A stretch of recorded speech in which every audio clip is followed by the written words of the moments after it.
Hot అంశాలపై debate news బెంచ్కి స్వాగతం. పల్నాడులో మరొకసారి అరాచకం రాజ్యమేలుతోంది.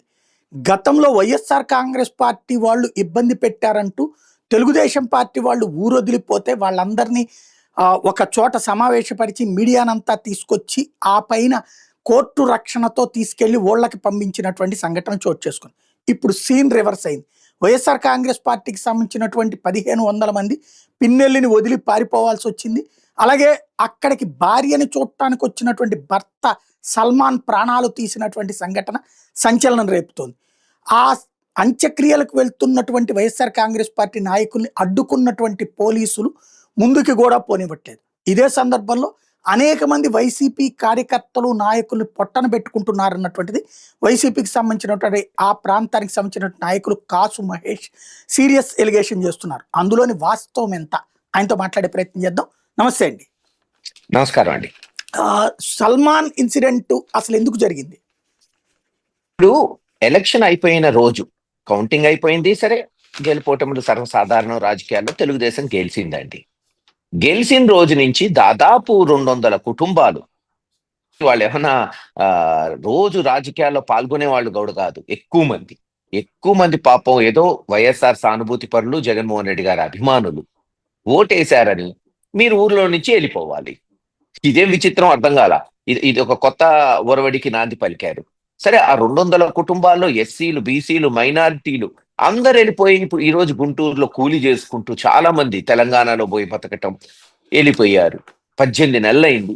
అనేక హైకోర్టులో పిటిషన్ వేసాం, ఎస్పీకి చెప్పాం, అనేక ప్లాట్ఫామ్స్ లో దీన్ని ఘోష వినిపించాం. ఇది పద్ధతి కాదు. ఇలా కంటిన్యూ అయితే ఈసారి మీరు పంపించారు, రేపు మళ్ళీ మేము వస్తాం అధికారంలోకి, రేపు మళ్ళీ మా వాళ్ళు పంపాలంటారు. ఇది పద్ధతి కాదు. సరే, ఎక్కడన్నా నాయకులకి గొడవ ఉంటే అటు మెయిన్ నాయకులు, ఇటు మెయిన్ నాయకులు, సరే అది గతంలో కూడా కొన్ని గ్రామాల్లో ఉన్నింది. మనం ఊరికే దాన్ని ఏమి తోసిపుచ్చలేము.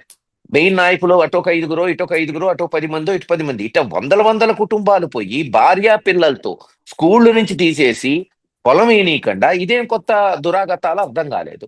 సరే, పోయారు. పాపం సాలమన్ అనే ఆయన ఎస్సీ కుటుంబానికి చెందిన, భార్యకు బాలేదు. ఆ భార్య ఎందుకో అనుకోకుండా మళ్ళీ ఊర్లోకి పోతే చూద్దామని పోతే తన్ని మరి మర్డర్ చేశారు, తీవ్రంగా కొట్టారు, విచక్షణారహితంగా. పోనీ ఆయన ఏమన్నా తిట్టాడా, ఏమన్నా కొట్టాడా, ఒక మాట అన్నాడా, పోనీ గతంలో ఎప్పుడన్నా అన్నాడా? అది లేదు. పోనీ ఆయన ఏమన్నా మెయిన్ లీడరా? అది కాదు. కేవలం భయపెట్టాలి, మిగతా వాళ్ళు రానీకుండా చెయ్యాలి. ఒక అమాయకుడిని కొడదాం, కొట్టారు. పోనీ ఆ రోజే కంప్లైంట్ ఇచ్చాం అక్కడ సిఐ భాస్కర్కి కానీ ఎస్ఐకి కానీ, ఇలా చంపబోయారు, అతను అప్పుడే కోమాలోకి వెళ్ళిపోయాడు కొట్టిన వెంటనే. పిడుగురాళ్ళ హాస్పిటల్ తీసుకొస్తే పిడుగురాళ్ళలో కూడా కష్టం సార్ అన్నారు. నర్సరావుపేట తీసుకొస్తే ఇక్కడా కష్టం అన్నారు. సరే, గుంటూరు అన్నా తీసుకెళ్దామని గుంటూరు మెడికల్ కాలేజ్ హాస్పిటల్లో, గవర్నమెంట్ హాస్పిటల్లో చికిత్స అందించాం. 3 రోజులు ప్రయత్నం చేశారు. ఏమోలా దేవుడి దయ వల్ల ఏమన్నా బతుకుతాళ్లే అనుకున్నాం. అతను కంప్లైంట్ ఇస్తే 3 రోజుల క్రితం అతన్ని కొట్టి చంపబోయిన వాళ్ళ మీద 307 కట్టాల్సింది పోయి, చచ్చిపోయిన ఈరోజు చనిపోయిన వాడి మీద, వాళ్ళ తమ్ముడి మీద 324 కేసు కట్టారండి పోలీసులు. ఇదెక్కడ దారుణం అర్థం కాల. అదేంటంటే వీళ్ళు చేశారని ఏమీ లేదు. వీళ్ళు కేసు ఇస్తారు కాబట్టి వీళ్ళ మీద కూడా కేసు ఉంటే సచ్చినట్టు రేపు రాజీకి వస్తారు కదా అని. వాళ్ళ మీద పెట్టలేదా? వాళ్ళ మీద మళ్ళీ 324 కట్టారు. ఇంకా అర్థమైంది వాళ్ళకి కూడా సీరియస్ అయింది మ్యాటరు.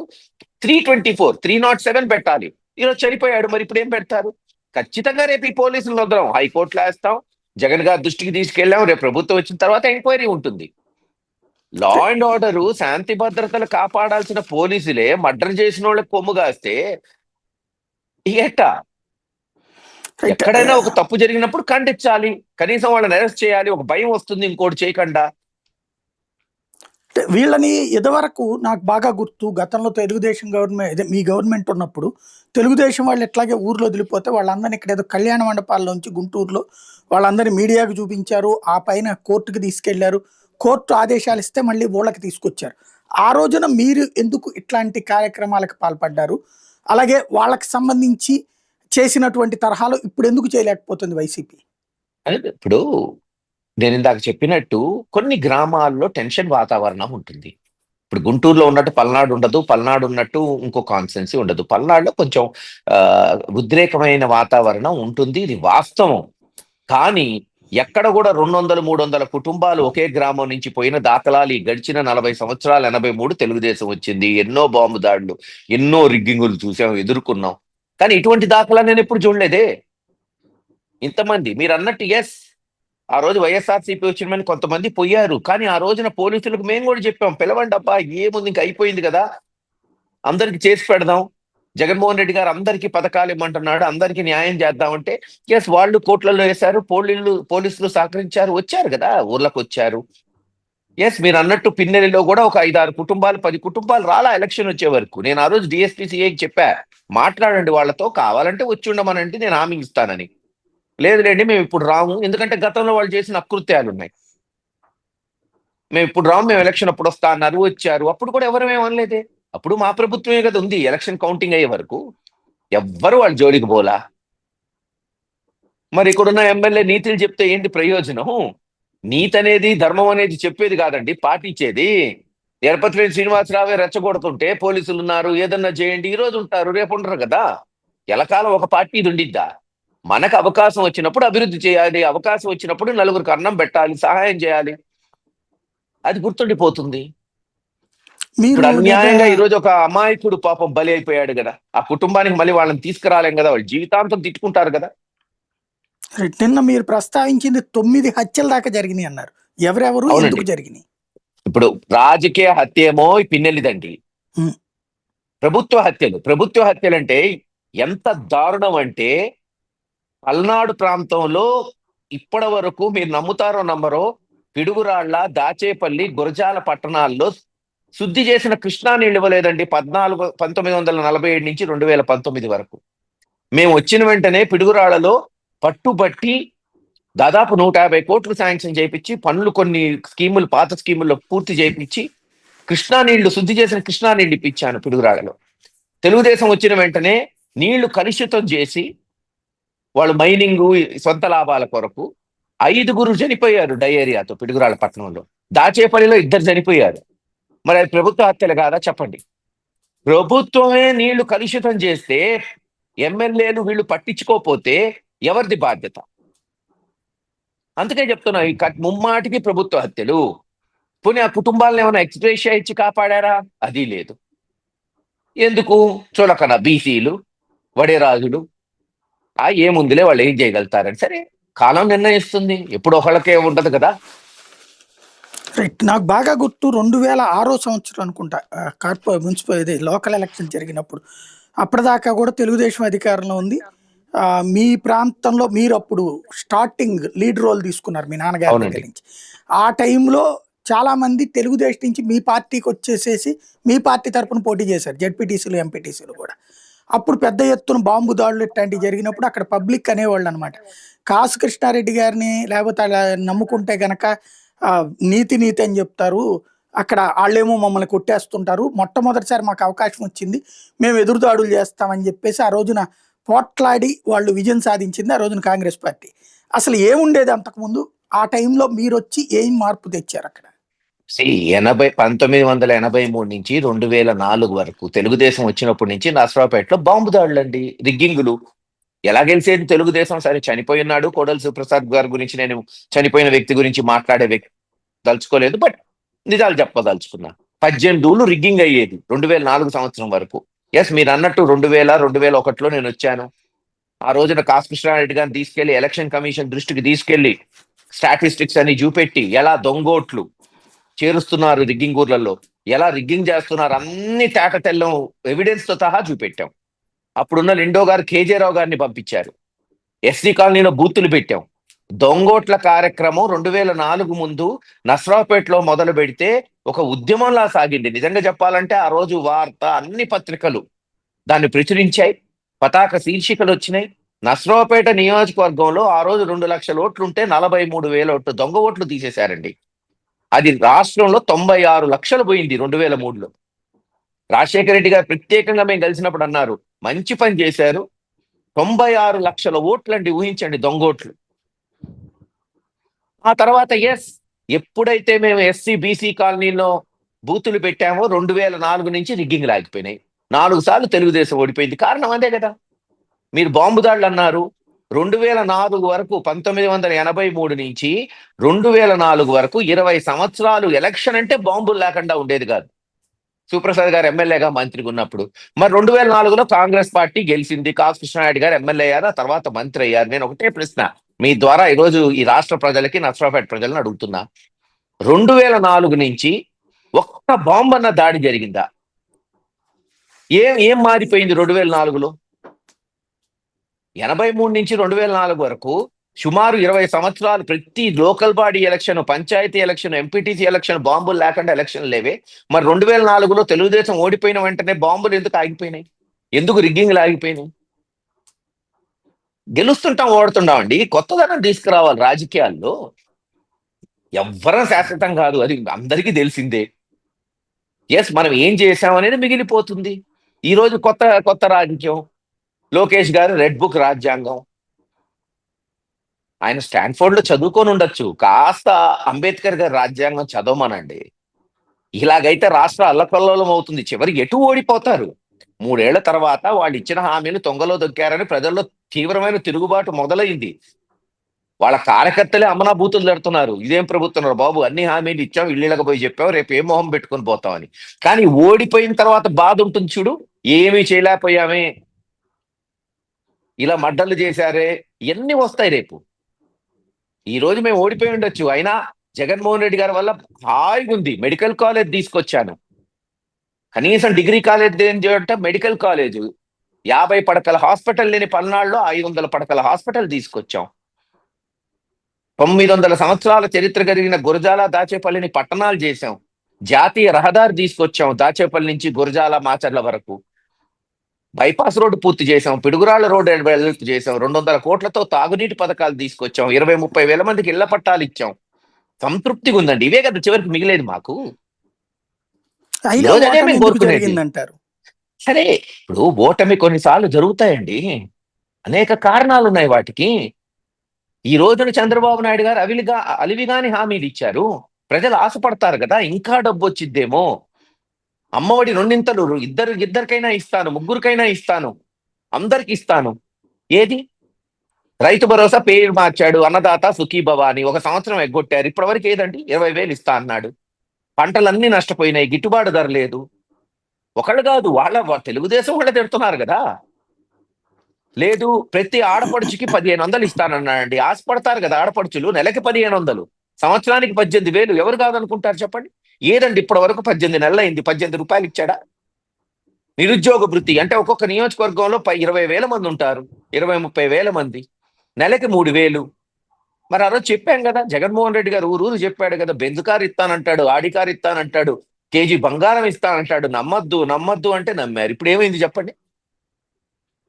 రైట్. ఇప్పుడు ఒక్క విషయం ఏమంటాడు? చెప్పండి. 2004 తర్వాత మీరు అన్నట్టే బాంబు దాడులు కంట్రోల్ అయినాయి, ఫ్యాక్షనిజం కంట్రోల్ అయింది. అలాంటిది మళ్ళీ మొన్న ఎలక్షన్స్ అప్పుడు చూసాం. మీ పార్టీకి సంబంధించినటువంటి మాచర్ల ఎమ్మెల్యే పోలింగ్ బూత్లోకి వెళ్ళి మరి పగలగొట్టడము, టీడీపీ కార్యకర్తల మీద దాడి చేయడం లాంటిది. అంటే ఇప్పుడు ఓడిపోతున్నామని తెలిసి మళ్ళీ రివర్స్ అవుదాం అనుకున్నారా? నేను ఒకటి అడుగుతున్నానండి. రామకృష్ణారెడ్డి సరే ఈవీఎం ఇరగొట్టాడని అందరూ ఘోషిస్తున్నారు. ఇరగొట్టాడా లేదా కోర్టులలో తేలుతుంది. కొంతసేపు ఇరగొట్టాడని అనుకుందాం, వాళ్ళ మాటలే నమ్ముదాం, తెలుగుదేశం మీడియా వాళ్ళ మాటలే. ఎన్ని బూతులు ఉంటాయండి నియోజకవర్గంలో? సుమారు 300 బూతులు ఉంటాయి, అంతేనా సాయి గారు? అవును. ఆ ఒక బూత్ లో ఇరగొట్టాడు. ఎందుకు ఇరగొట్టాలా ఒక్క బూత్? ఆ ఒక్క బూత్ తో ఏమైనా గెలుస్తాడా, ఓడిపోతాడా? నేను అడుగుతున్నా మిమ్మల్ని. ఏం అంటే పిచ్చోడేం కాదు కదా? భయపెట్టడానికి చేస్తారు కదా సాధారణ. కాదు, ఆ ఊరిలో తెలుగుదేశం వాళ్ళు రిగ్గింగ్ చేస్తున్నారు. ఆయన ఫోన్ చేసి కలెక్టర్కి, జేసీకి, ఎస్పీకి చెప్తే ఆ రోజున ఎలక్షన్ కమిషన్ మీకు తెలుసు కేంద్ర ప్రభుత్వం చేతుల్లోకి వెళ్ళిపోయింది. మొత్తం అధికారులందరినీ మార్చేశారు. ఇప్పుడు ఎలక్షన్ కమిషన్ దేశంలో ఎలా పనిచేస్తుందో కొత్తగా మీరు నేను చెప్పక్కర్లేదు, కితాబ్ ఇయ్యక్కర్లేదు కదా. వాళ్ళు ఏం చేశారు? ఆ రిగ్గింగ్ జరుగుతుందని ఆయన ఫోన్ చేస్తే ఒక క్యాండిడేట్ 4 సార్లు గెలిచిన ఎమ్మెల్యే పట్టించుకోలేదు. ఇంకేం చేయాలి చెప్పండి? అంటే బాగా అక్కడ రిగ్గింగ్ ధర్నా చేసుకుంటామా? చెయ్యాలా, నిరసన చెయ్యాలి గాని ఏంటి పగలగొట్టచ్చా? సాయి గారు, పగల కొట్టడం తప్పు అయితే రిగ్గింగ్ చేయడం కూడా తప్పే కదా. రిగ్గింగ్ చేయడం తప్పే, అది మరి చట్టబద్ధంగా నిరూపించాలి. కానీ ఇప్పుడు ఇది ఈయన కరెక్ట్ రిగ్గింగ్ పాయింట్ కోసం వచ్చారు. ప్రయత్నించాడని నేను ఇప్పుడు మీకు చెప్తాను. మీకు రిగ్గింగ్ జరుగుతుందని వదిలేస్తాం, ఎలక్షన్ అయిపోతుంది, డిక్లేర్ చేస్తాం, మనం కోర్టులకు వెళ్తాం, రామకృష్ణారెడ్డి ఇంకో 20 ఏళ్ళు పోరాడుతూనే ఉంటాడు. తీర్పు వచ్చిద్దా సాయి గారు? నిజం చెప్పండి. పోనీ పగల ప్రాక్టికల్ గా కొడితే ఏమన్నా మాట్లాడదాం. తీర్పు వచ్చింది అనుకూలంగా కేసును ఏ- నేను ఆయన నేను మీతో ఇట్లాంటోడు అనే ఫీలింగ్ తప్ప. ఇట్లాంటోడే ఫీలింగ్ అంటే కొన్నిసార్లు ప్రజాస్వామ్యాన్ని రక్షించుకోవడానికి కూడా తప్పదు కొన్నిసార్లు. ఏం చేయమంటారు చెప్పండి. ఇప్పుడు అదే వాళ్ళు కూడా అధికారులే చెప్తున్నారు కదా, కాదు, మిమ్మల్ని అధికారులే కొట్టడానికి తప్పు కారణం కూడా అదే చేస్తుంటే అంటున్నారు వాళ్ళు. అధికారులే తప్పు చేస్తే నేను అడిగేది ఒకటే. ఓకే, రామకృష్ణారెడ్డి ఈయన అంతకు ముందు 4 సార్లు గెలిచాడు ఎమ్మెల్యేగా. మరి అప్పుడు ఏమన్నా ఈవీఎం అంటే క్యారెక్టర్ చెప్తున్నా. తెలుగుదేశం ఉన్నప్పుడు కూడా గెలిచాడు కదా. చంద్రబాబు నాయుడు గారు ముఖ్యమంత్రిగా ఉన్నప్పుడు అప్పుడు కూడా గెలిచాడు కదా. రైట్, అంటే ఇప్పుడు ఎందుకు కోడెల శివప్రసాద్ కాంగ్రెస్ ఉన్నప్పుడు కూడా గెలిచేవాడు. నేనేం కాదండి, అదే రిగ్గింగ్ అట్లాగే చేస్తున్నాడు వచ్చేమో గెలిచాడని అంటున్నాను ఇది కదా. కూడా అట్లాగే వచ్చేమో కదా, ఇప్పుడు ఇది చూస్తే అదే ఫీలింగ్ వస్తుంది కదా. నేను అనేది ఒక గ్రామంలో ఎక్కడన్నా జరిగితే దాన్ని ఎక్స్క్యూజ్ చేయొచ్చు. కానీ 18 గ్రామాలు రిగ్గింగ్ చేసినప్పుడు మరి 4 సార్లు ఎందుకు ఓడిపోయింది టీడీపీ నసరాపేటలో రిగ్గింగ్ అయిపోయిన తర్వాత? రైట్. సో, గెలుపోవటంలే నేనేమి ప్రామాణికం అనట్లా. మీరు ఎందుకు ఇరగొట్టాడు అన్న దానికి ఇది జరిగిందండి. ఉద్రేకంలో వచ్చినప్పుడు ఇరగొట్టుండొచ్చు. తప్ప అంటే అది కూడా తప్పే కదా. మరి ఆ తప్పు చేసిన అధికారులు ఎందుకు అరెస్ట్ చేయలేదు? రిగ్గింగ్ చూస్తూ కామ్ గా ఉన్న వాళ్ళని ఎందుకు సస్పెండ్ చేయలేదు? రిగ్గింగ్ చేసిన నాయకుల మీద ఎందుకు కేసులు పెట్టలేదు? చెప్పండి. మరి ధర్మం అందరికీ ధర్మమే కదా. రైట్. ఫైనల్ గా ఒక్కటి చెప్పండి, ఈవేళ ఆ, జరుగుతున్నటువంటి ఈ ఘటనలు వైఎస్ఆర్ కాంగ్రెస్ పార్టీ వాళ్ళని పల్నాడులో భయభ్రాంతులకు గురి చేస్తున్నారు, పారిపోవడమా లేకపోతే ఊర్లో వదిలిపోవడమా చేసే పరిస్థితి. రేపు మీరు అధికారంలోకి వస్తారన్న నమ్మకం ఉందా? వీళ్ళని కాపాడగలగాలనుకుంటున్నారా? లేకపోతే అవతల వాళ్ళకి ఇవాళ మీ వాళ్ళని ఎలా హింసించారో మీరు, వాళ్ళు రెడ్ బుక్ పెట్టారు కాబట్టి మీరు బ్లూ బుక్ ఏమైనా పెడతారా? సాయి గారు, ఉన్న నిజం చెప్తున్నా. 2014 నుంచి 19 వరకు గురజాల్లో ఎన్ని అఘాయిత్యాలు, కుక్క మీద రాయేశారని కేసు పెట్టారండి. 70 ఏళ్ళు ముసలోడు టీజీవి కృష్ణారెడ్డి రేప్ చేశాడని కేసు పెట్టారండి. అవన్నీ జరిగిన 19లో వచ్చిన తర్వాత ఎక్కడా గొడవలు జరగనీలా. ప్రశాంతమైన వాతావరణంలో అభివృద్ధి చేశాం, మార్పు చూపెడదామని. కానీ వాళ్ళలో ఏ మార్పు లేదు. మళ్ళీ ఇప్పుడు వచ్చినాక మీరు చూస్తున్నారు ఈ అఘాయిత్యాలు. ఖచ్చితంగా కేడర్కి భరోసా ఇస్తాం. ఈరోజు నేను ఎందుకు పోయాను పిన్నెల్లి గ్రామం? కేవలం చాలా మందికి నివాళులు అర్పిద్దామనే కాదు, ఒక భరోసా. వాళ్ళ కుటుంబానికి, వాళ్ళకి జగన్మోహన్ రెడ్డి గారు ఫోన్ చేసేలా మేమందరం అండగుంటామమ్మా, మీరు అధైర్యపడద్దు. కేడర్కి భరోసా ఇస్తాం. భయపడేవాడు ఎవడు లేడు. తాత్కాలికంగా పోలీసులు అడ్డం పెట్టుకొని భయపెడుతున్నారు కానీ రేపు ఎలక్షన్ వచ్చే కొంది వాళ్ళకే తెలుస్తుంది. ఇదే పోలీసులు తిరగబడతారు. ఎందుకంటే ముందు తిరగబడేది అవకాశవాదులే ఫస్ట్. జనంలో ఎప్పుడైతే తిరుగుబాటు వచ్చింది, ఈ తెలుగుదేశం పోతుంది అని 4వ సంవత్సరం 5వ సంవత్సరం వచ్చినప్పుడు మీరే చూస్తారు కదా. ఎన్ని రోజులు ఏమంటే ఒక్కటి చెప్తా, పోలీసులు పెట్టుకొని అధికారం చెలాయించవచ్చు, ఎలక్షన్లు గెలుస్తాం అనేది పిచ్చి మాట. ప్రజలు మనసుల్లో ఉంటే గెలుస్తాం. తిరుగుబాటు బిగిన్ అయింది, కేడర్కి భరోసా ఇస్తాం, ఖచ్చితంగా ఎండగడతాం. మాకు చేతనైంది ప్రజాస్వామ్య పద్ధతిలో. ఇప్పుడు ఆ సిఏల మీద, ఎస్ఐల మీద దాదాపు 10-12 హైకోర్టులో కేసులు ఉన్నాయి. రేపు జగన్ గారు హామీ ఇచ్చారు, వచ్చిన వెంటనే ఎంక్వైరీ చేసి డిస్మిస్ చేయిస్తానని. తప్పు చేసిన వాళ్ళని రేపు వదిలే ప్రసక్తే ఉండదండి.